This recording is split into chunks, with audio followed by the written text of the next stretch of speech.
Halo pelaku UMKM, apa kabar semuanya? Semoga semuanya baik-baik aja ya. Perkenalkan, nama saya Dodo. Di sini, saya akan memandu kalian dalam memahami isi dari video ini. Sebelum videonya mulai, saya mau tanya dulu nih. Kalian pernah nggak di usaha kalian arus kas yang masuk sudah lebih besar? Tapi kok kayaknya malah rugi ya? Kalau pernah, mungkin kamu belum melakukan sistem pencatatan yang benar. Mencatat arus kas masuk dan arus kas keluar aja gak cukup loh. Wow, pernah itu saya itu kok bisa, kenapa ya? Emang caranya yang benar itu gimana sih? Oke, tenang. Kamu beruntung banget nih. Video ini akan menjelaskan tentang pencatatan akuntansi yang baik dan benar. Sebelum melakukan pencatatan, kamu perlu tahu dulu nih prinsip dasar akuntansi. Untuk lebih lengkapnya, langsung aja yuk simak penjelasan videonya yang akan disampaikan oleh Didi.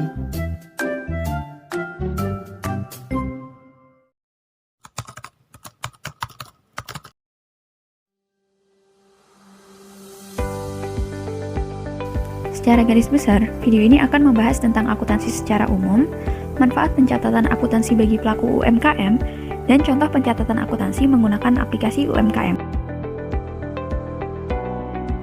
Sebelumnya, ada yang tahu akuntansi itu apa? Yap, betul. Akuntansi adalah suatu kegiatan tersistem untuk mengolah data menjadi laporan keuangan yang digunakan dalam mengambil keputusan dan mengetahui kinerja perusahaan.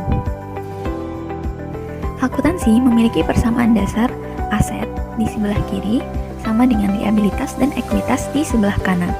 Aset adalah sumber daya yang dimiliki oleh perusahaan dan digunakan untuk menjalankan kegiatan usahanya guna menghasilkan keuntungan. Liabilitas atau kewajiban adalah sebuah tagihan yang harus dipenuhi oleh perusahaan.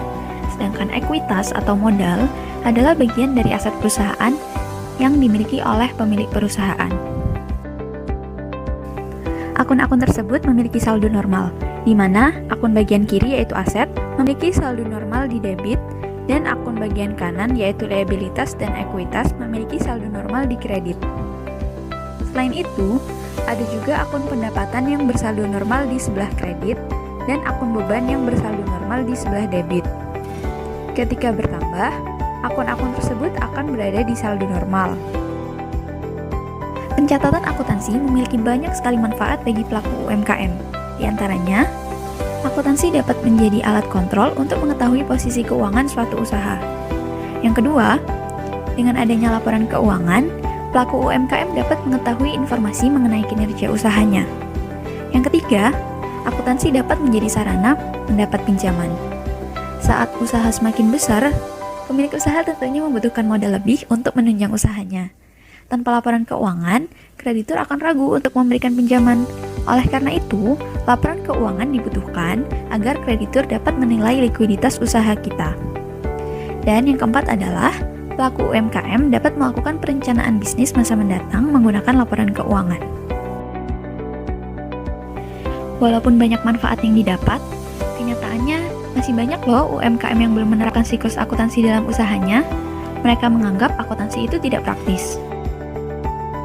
Tapi, saat ini sudah banyak aplikasi sederhana yang dapat membantu pelaku UMKM melakukan pencatatan akuntansi.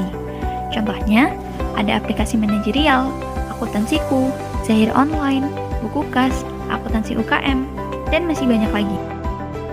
Di video kali ini, Didi akan memberikan contoh pencatatan akuntansi menggunakan aplikasi Akuntansi UKM. Aplikasi ini bisa digunakan di berbagai macam perangkat, mulai dari PC, Android, serta iOS. Jadi gimana? Udah paham belum sama penjelasan Didi? Biar lebih paham, yuk simak contoh pencatatan akuntansi berikut ini. Nah, untuk tutorial pencatatan akuntansi untuk UMKM, ada banyak aplikasi di Play Store yang bisa memudahkan UMKM dalam pencatatannya. Salah satu contohnya yaitu Akuntansi UKM, yang bisa diunduh secara gratis di Play Store. Nah, setelah terunduh, mari kita buka.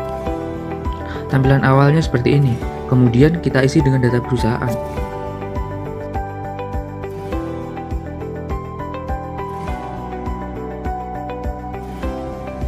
Nah, ini tampilan awal setelah berhasil masuk.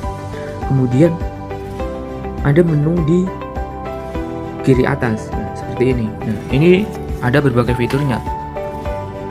Antara lain itu jurnal yang digunakan untuk mencatat transaksi-transaksi UMKM bisa dilakukan secara manual dan otomatis. Nah, yang kedua ada laporan yang menyajikan laporan keuangan, kemudian pengaturan itu digunakan untuk mengatur data akuntansi. Nah, di dalamnya itu ada pengaturan perusahaan, pengaturan modal awal, dan pengaturan kode rekening. Nah, pengaturan kode rekening ini digunakan untuk mengubah atau menambahkan akun yang belum ada.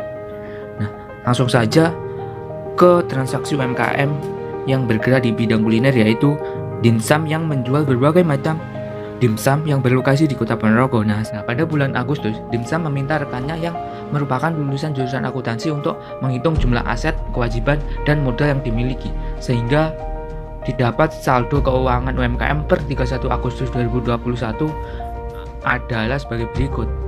Nah, itu berarti kita masuk ke menu pengaturan dulu, terus mengatur modal awal, kita tambahkan ini. Nah, berdasarkan data saldo keuangan per Agustus 2021 didapat jurnal untuk modal awal pada 1 September adalah seperti ini.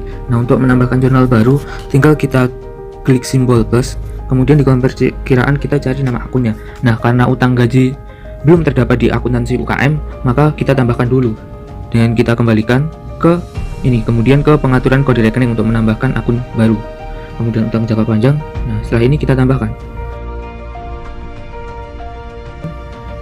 Dan kita kembali ke pengaturan modal awal. Caranya sama seperti ini, kemudian kita pilih utang gaji besar 1 juta dan tambahkan lagi untuk modal pemilik sebesar 12.300.000. Nah, setelah itu kita klik simpan dan kita kembali ke tampilan awal seperti ini, dan selanjutnya itu transaksi selama bulan September 2021. Nah, setelah mengatur modal awal UMKM yang sesuai dengan neraca bulan sebelumnya, kemudian kita beralih ke transaksi UMKM dimsum selama bulan September, yaitu caranya dengan menambah jurnal baru dengan mengklik simbol plus yang ada kotaknya ini, kemudian ganti tanggalnya sesuai tanggal transaksi, yaitu tanggal 1. Nah, transaksinya itu membeli bahan baku untuk pembuatan dimsum sebesar 400.000. Berarti ini membeli bahan baku. Bahan baku berarti mendebit persediaan bahan baku dan mengkredit kas sebesar 400.000. Kemudian klik simpan. Nah, untuk transaksi selanjutnya yaitu tanggal 2 September, transaksinya itu menjual 200 dimsum dengan harga per buah 5.000. Berarti ini menjual 200 dimsum, mendebit kas dan mengkredit pendapatan sebesar 1 juta. Nah, karena ada tambahan jurnal untuk HPP, maka klik simbol plus ini untuk menambahkan jurnalnya. Kemudian klik ini dengan mendebit HPP dan mengkredit persediaan bahan baku besar 400.000.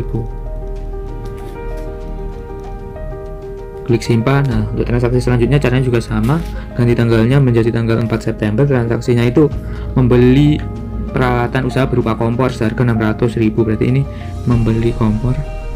Nah, kompor termasuk peralatan, berarti peralatan didebit dan mengkredit kas sebesar 600.000. Nah, transaksi selanjutnya yaitu tanggal 5 September itu membayar tagihan listrik bulan Agustus. Berarti ini membayar tagihan listrik dengan mendebit biaya listrik dan mengkredit kas sebesar 150.000. Klik simpan. Nah, transaksi selanjutnya yaitu transaksi tanggal 10 September itu membeli perlengkapan sebesar 1 juta. Berarti nama transaksinya ini membeli perlengkapan. Nah, ini mendebit perlengkapan karena perlengkapannya bertambah dan mengkredit kas sebesar 1 juta. Nah, simpan. Nah, di transaksi akuntansi UKM ini setelah kita menjurnal itu bisa langsung melihat laporan keuangan di fitur laporan ini. Bisa kita lihat. Ini rekapitulasi jurnal, neraca saldonya, dan laporan laba ruginya. Oke, sekian dari penjelasan kami. Jika kalian belum paham, bisa cek link di bawah ya. Semoga bermanfaat dan terima kasih sudah menonton.